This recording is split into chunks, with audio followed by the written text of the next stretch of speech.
Ladies and gentlemen, please welcome back to the stage conductor Mr. Donald Wade.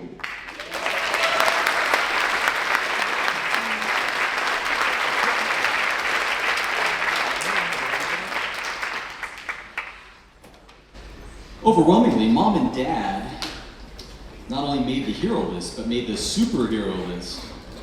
And as we were trying to find music to properly honor our dads, I came across Eric Whitacre's Noisy Wheels of Joy, a song the composer says combines love, adventure, and comedy. Just like dads, yeah? Anybody have any good dad jokes? Not now, not. I know for many of us, one of our fondest memories is of Dad teaching us how to ride our bikes. Do you remember that first time he let go and you went and you didn't fall over? Where's the first place you looked? Right back to Dad's face to see if he was proud of you. Remember those moments? And so dads, we honor you and hope that you'll enjoy the love, adventure, and dad jokes, comedy, of Noisy Wheels of Joy.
The Seal Lullaby was inspired by Kipling's The White Seal.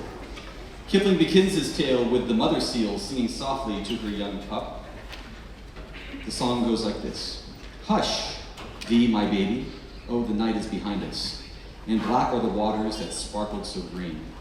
The moon o'er the combers, looking downward to find us, at rest in the hollows that rustle between.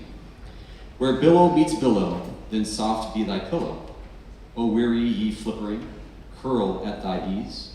The storm shall not wake thee, nor shark overtake thee, asleep in the arms of the slow swinging seas. And isn't that exactly what mom does? The strength of mom is not found in the force of her words, but in the peace and the love in her heart that she freely gives to her children. It's the comfort that not only mom can give, but it's what makes her our hero. And so moms, we play this peaceful and beautiful song as a dedication to the peace and beauty you give us.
We talk with our students often about the idea of having to leave a legacy behind for others to follow.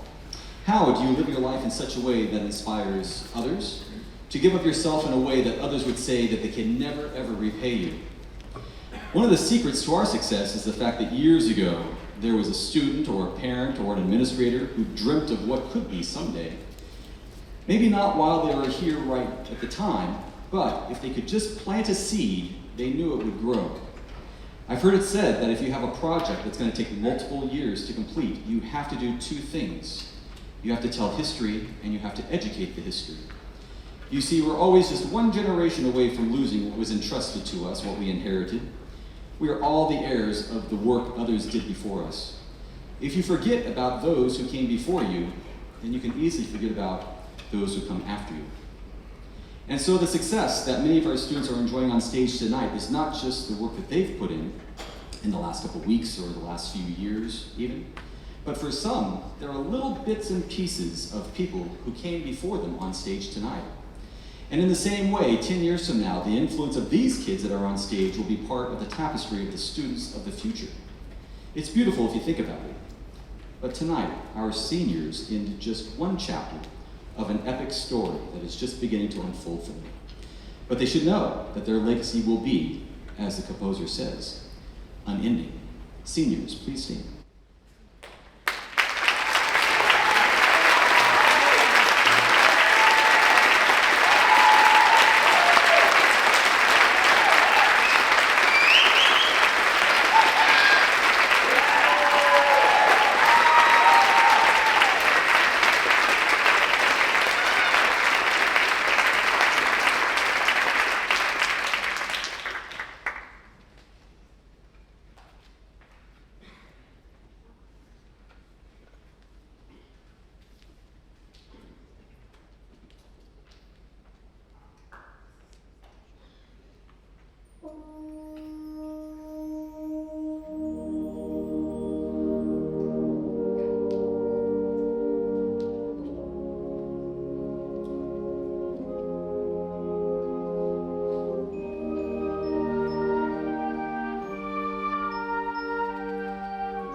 Being a band director isn't just a teaching job, it's a calling. A calling that tends to permeate almost every aspect of your life. Maybe it's because we see and hear our work in everything, as there's music everywhere, in all kinds of media, everywhere you go.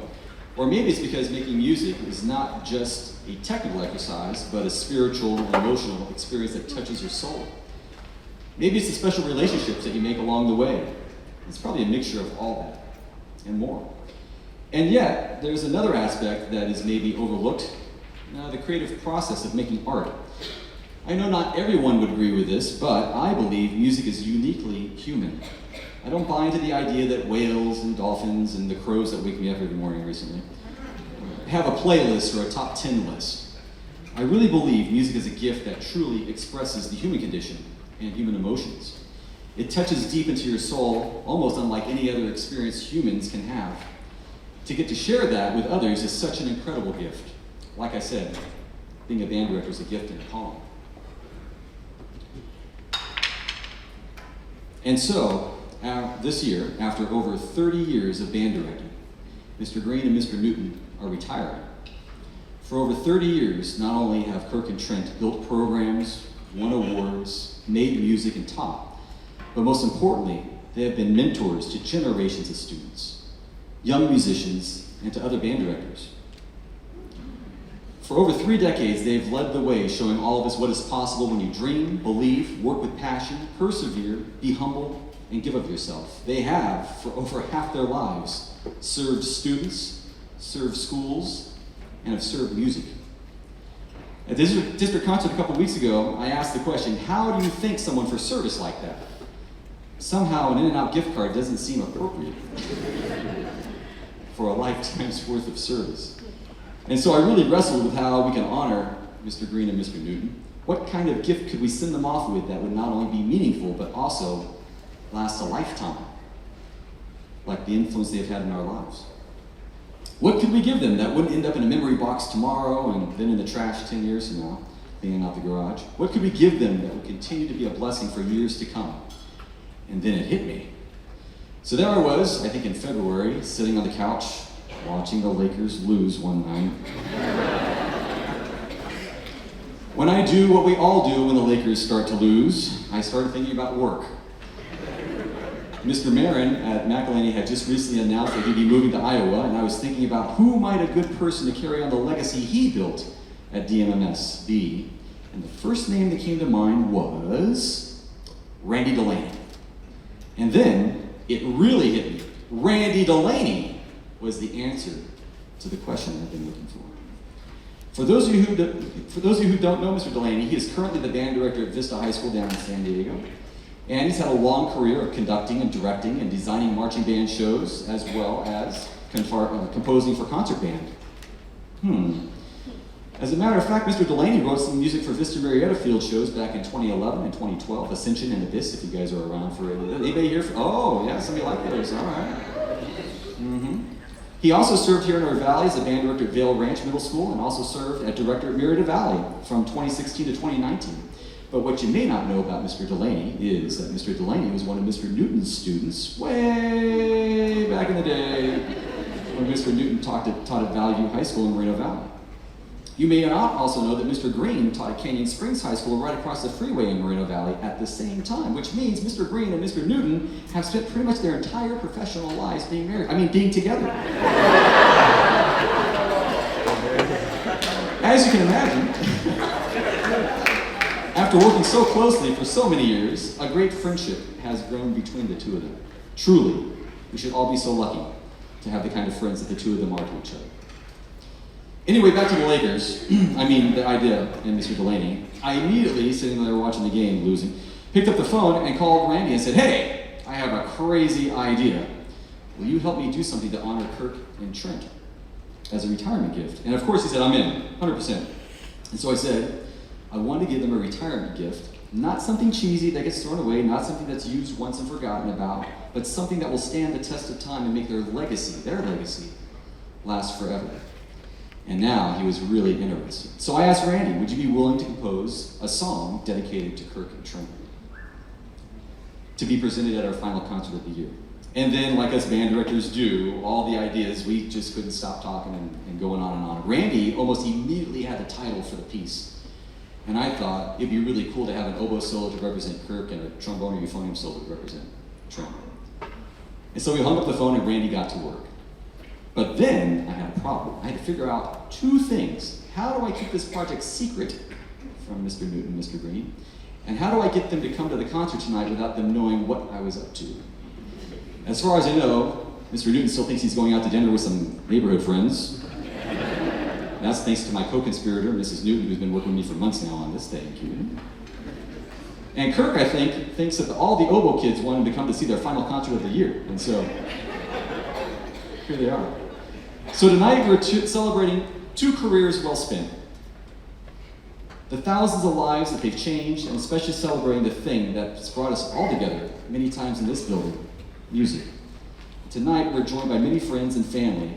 Even some of Kirk and Trent's own mentors from when they were young band directors are here tonight. And we have a very special guest here to present a very special gift to Kirk and Trent. Please welcome student, musician, director, composer, and most importantly, friend, Randy Delaney.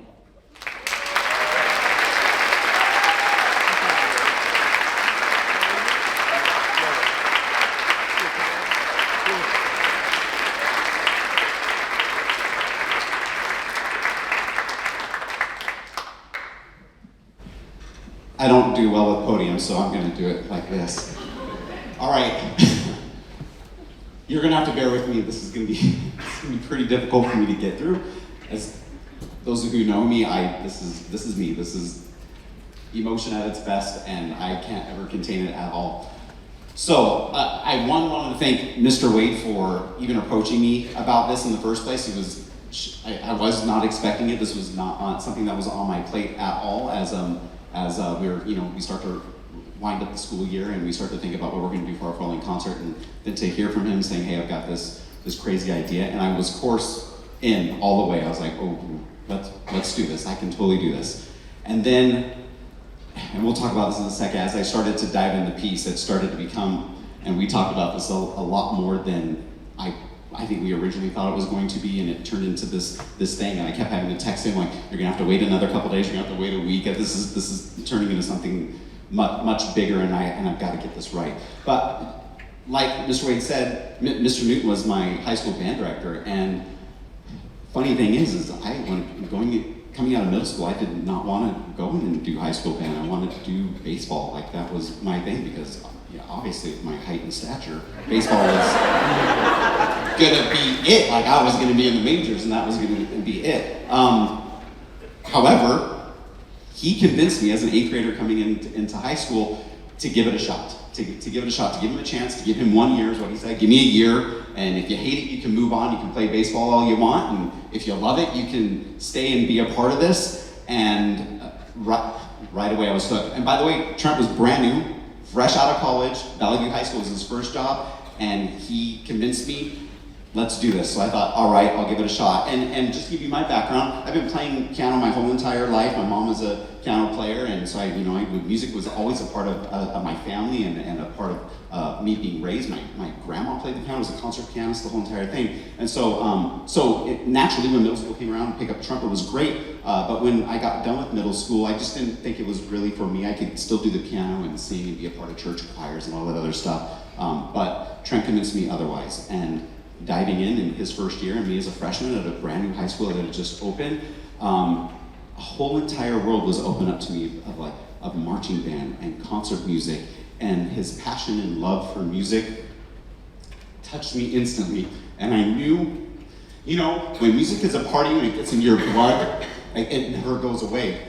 And so I knew from there on out that I had to do something with music, and I put forward my all, I think, from then on out, from my freshman year to my senior year, and we did great and amazing things. I have wonderful memories of high school band because of this man. I am where I am at today because of his influence in my life. And and going through high school and having that experience, and then continue on, and when I got graduated from high school, of course, because Trent did Santa Clara Vanguard. I had to do Santa Clara Vanguard, so I did Santa Clara Vanguard and enjoyed that. And that's something that we got to share, and that we still continue to share. As we're part of that group and that organization that will stay with me for the rest of my life. And then as I left high school, I ended up deciding not to go into music. I was going to be a business major and all that other great stuff, and a number cruncher. And I ended up getting married and then having kids, and I ended up leaving school and then joining the workforce. And I worked for Delta Airlines, and then I made boxes at a factory that we put boxes in boxes. Like we shipped boxes to other people in boxes. It was just weird. And I was living this just life that had nothing to do with music, but once again, it's something that stuck with me. Like again, once it's in your blood, it never leaves. It sticks with you your whole entire life. And one day in cleaning out garage, I was going through some old yearbooks and I was looking at my senior yearbook and going through it, and so many people that I went to school with all wrote in it, "You're going to do amazing things with music. You're going to be this great music person. I can't wait to see you writing music for movies," and all this other great stuff. And I thought, oh my gosh, what am I doing with my life? And it was literally then, I think it was just a couple of weeks, I told my wife, I've got to quit my job and I've got to go back to school and I've got to get my degree as fast as I humanly can, and I have to teach music. And I think at that point, that's when Trent and I reconnected. He came through Utah and was camping, and I hated camping. I love it now, but hated it then. Hated camping. All right, he's like, "You got to come out with us." And I'm like, "Oh, we'll roast marshmallows with you, and then I'm going back to the house." So anyway, and then from there, he knew I was in school, and then toward the end of my senior year, he calls me up and commissioned me to write a piece of music for his middle school band. And then from there, as I graduated, job openings came in over the valley, and of course Trent contacted me and said, "You got to get to California, you got to be a part of this," and the rest of it's kind of history from there. Even though I was teaching in Temecula, we specifically moved to Murrieta because my daughter had an opportunity to take from Trent. And of course, I could have had her in my band, but I wanted her to have Trent because how much I love band with him. And so Madison went to school with him and loved band, fell in love with it. She did Vanguard too, because we just got to. This is how it works. And so we got to share that. And Madison picked up the trumpet, and we did that thing. And from there on out, our relationship's kind of been history. And he introduced me to Don, and Mr. Wade had me write for his marching band back. That was in 2010, 2011-ish. I think we won a couple championships on top of it. Not bad. So and then ironically enough, I replaced Richard Saucedo, who we played a piece of his today. It's kind of interesting how this is all coming full circle now as I'm thinking about it. And so, anyway, Trent and I have just had this ongoing relationship for 34 years now. Oh my gosh, I'm getting old. So, and it's been continual. We've just always been friends, and he's always been a mentor and always given me advice when I decided to change jobs. And when Murrieta Valley came open, that was him who reached out to me. And then I'll get to Kirk in a second, who then reached out to me and convinced me to come over here to Murrieta and be a part of the Murrieta Valley High School Band, which was just an amazing experience and probably some of the best years of my career. I enjoyed that so much. Anyway, so I'm extremely thankful for Trent, the influence he's had on my life, the influence he's had on my kids' lives. And that just goes to show you how this all trickles down, how it started with him as coming straight out of college and teaching me as a freshman his very first year. And look at what's happened. And I've had kids who have been a part of his band, and who all of my kids have enjoyed music. And he has played a tremendous part in that. And that's something I don't think I can ever thank you enough for, ever. This is the best I'm gonna do. I'm gonna tell you that right now. But anyway, and so this is where Mr. Green comes into play too, is that when I took the job in Murrieta Valley, part of the reason why I took the job in Murrieta Valley is that at that time we agreed that Murrieta Valley's band program was a little on the broken side. And coming in through the interview process and getting to work with those kids was very heartbroken. I was very heartbroken to see that happening in the classroom as a music educator. It was disappointing to see these kids seemingly not enjoy music as much as they used to. And I just knew, and I remember telling my wife after I interviewed for that job and then got to conduct the band, that I was like, I've got to go do this. I've got to go fix this band program. These kids need me. And I had left a middle school program of 360 kids, and I was like, that's working. Those kids love music. I've got to go do this. And so Mr. Green played an integral part in that, is I could see the love that these kids had for music, and I knew that stemmed from him. And those kids that were at the middle school at that time all took from Mr. Green and loved music. Where Mr. Green, you don't know this, so Mr. Green had my son in 5th grade as a beginning band student. And Carson's been one of those students, as many of you will know, how to get through COVID. And how do we get through COVID in band? And you know, as students, you start to fall out of love with music, and because you don't get to do it live. That's part of the experience of band, is getting to do it together, to create music together, to create these memories. It's a human experience that we all experience together, and almost on a spiritual level, and we feel it. And when that was taken away from kids and taken away from us as band directors, even me as a band director, I struggled to even figure out what to do on Zoom. That was tough on my son. And the crazy thing is like he's wanted to quit band this whole entire time. And he's told us so many times that the only reason he's taking band is because of Mr. Green, because he didn't want to give up and quit because Mr. Green would want him to do that. And so I'm extremely thankful for that precedent that you set in his life, for him to want to continue on to keep doing it. And you know, now he writes music and composes just like I do, and in his room and doing that, and who knows what's going to happen to that, but it's that nurturing that you did at the very, very beginning in 5th grade that has made him stick with it. And to be honest with you, I've taken that example in my own career, and just over the last couple of years, knowing that about my son, have really changed the way that I look at music education, and that it's more about teaching the human and the human being, and that the music is just a byproduct of making good human beings from this. Like, that's just a byproduct. But before, it was always about the, like, let's win, let's get some major trophies, and let's do some cool stuff, and everybody's gonna have this amazing experience. And now it's turned into this passion, this love that I have just once again over just the last couple of years, because I've seen the way it's affected my son, and I've wanted to develop those exact same relationships with my students. And so for that, once again, you didn't know that, but I'm extremely grateful for that, because it's just changed the course of my life. The both of you, it's just changed the way I look at stuff and the way I teach, and I just will be forever grateful for that. Okay, with that being said,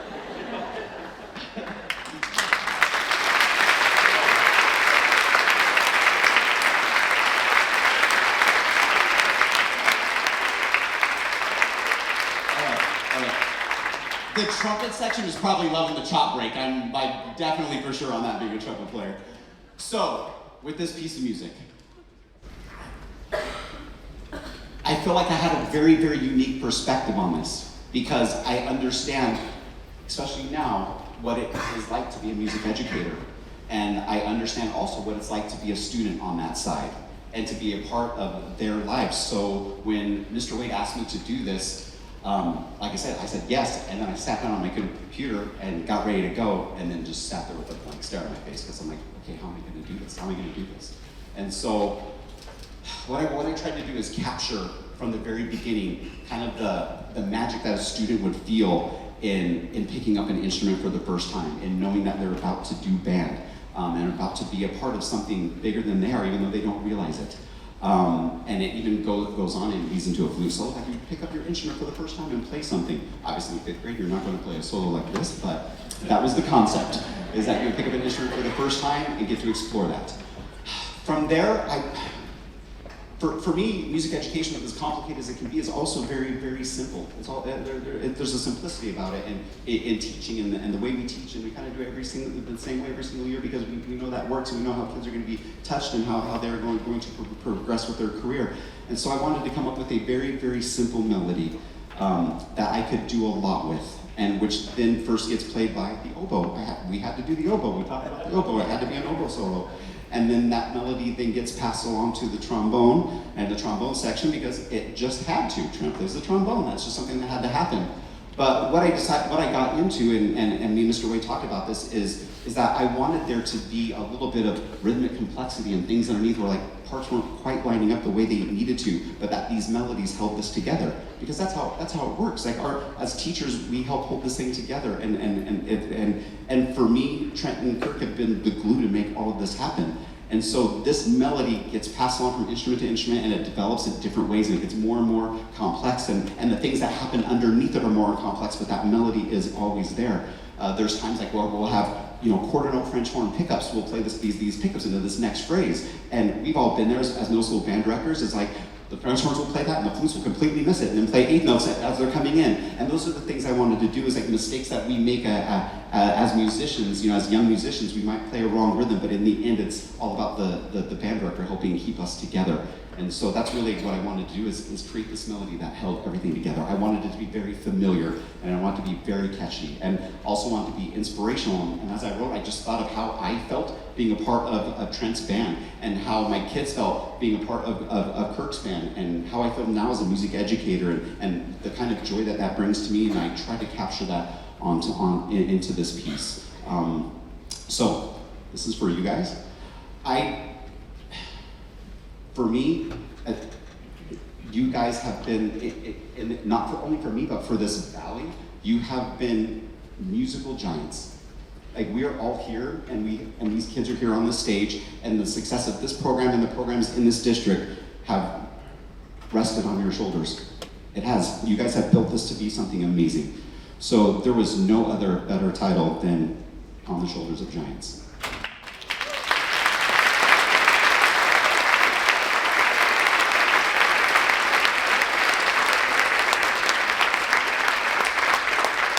So, with that being said, enjoy.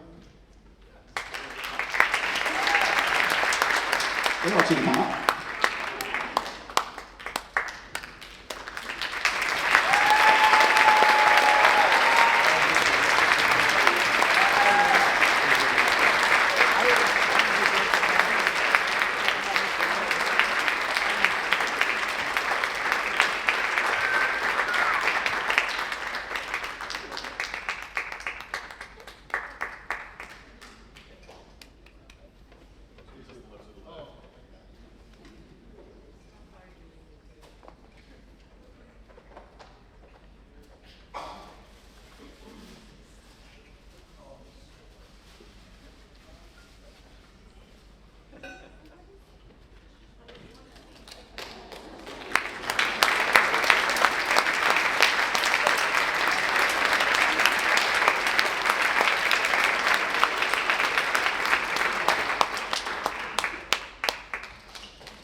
And so you all get to be a part of the premiere of the very first playing of On the Shoulders of Giants, dedicated to Kirk Green and Trent Newton.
Like any student, we hope that we made our teachers proud. And I hope Mr. Green and Mr. Newton enjoyed that. And this isn't goodbye, of course, but thank you for everything. And while I'm thanking people, this band, this is what I get to do every day. This is why I come to work. This is incredible. And it's so much fun.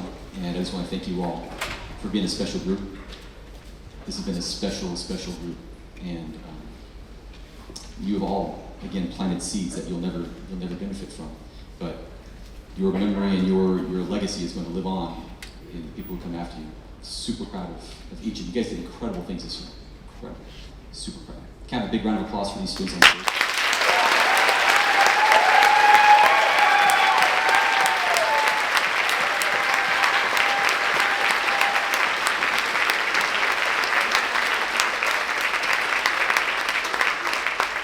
And that brings the close to the 2023-2024 school year, if you can believe that. Thank you so much for joining us this evening. Travel safely, and we'll see you next year. Thank you.